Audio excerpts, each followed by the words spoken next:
Today, our verse is Luke chapter 11, verse 39.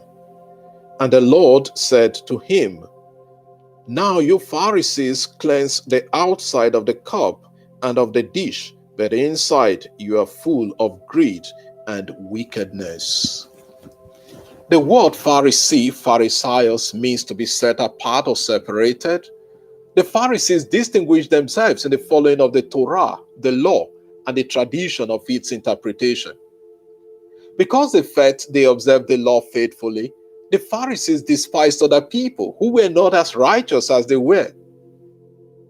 To observe the law was good, but the problem was that they followed the letter of the law as a mere external show. They did it externally. It was different from what was in their heart. The words of Jesus in our verse address that concern. You cleanse the outside of the cup and the dish, but inside you are full of greed and wickedness. The cup is the human heart, which either conceives good or evil. We do not spend time cleaning the outside of the cup and leaving the inside dirty. We can ask, who are the Pharisees today?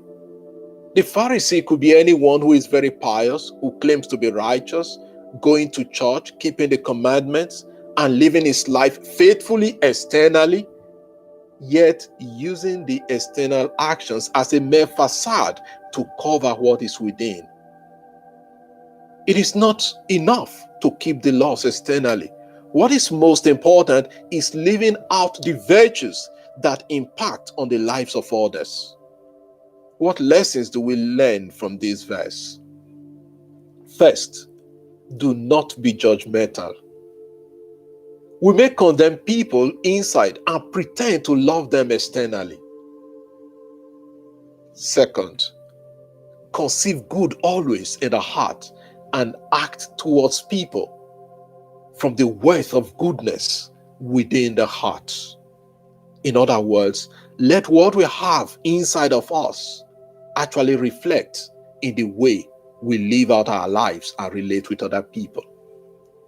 Third, the generous person first conceives it in the heart. Greed has destroyed the world and is still destroying it. The true Christian is generous with time, with talent, and with treasure. Fourth, the true Christian does not hide under the law and despise other people and put them down. Finally, the right observance of the law should make us more receptive, considerate, and kind towards others, not just to pretend to be holy outside. I remember an experience years ago at school. It was a very instructive experience for me afterwards. I was a very pious person and wanted to keep the law of silence during Mass as much as possible. One day at Mass, two ladies were talking behind me. I turned and rebuked them and continued my business. I never knew that affected their lives until a friend of mine drew my attention to it almost a year later.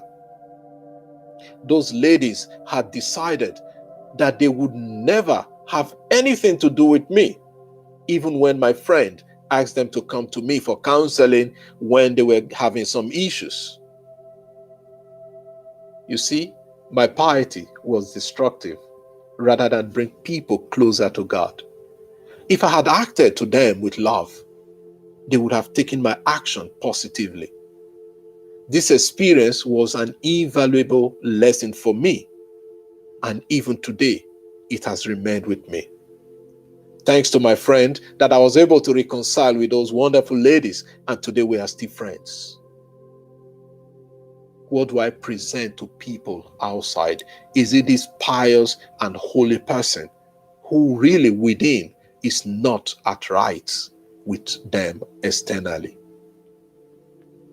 Lord, give me a clean and pure heart to act towards everyone in love and kindness. Amen. And I wish you a lovely day. God bless you.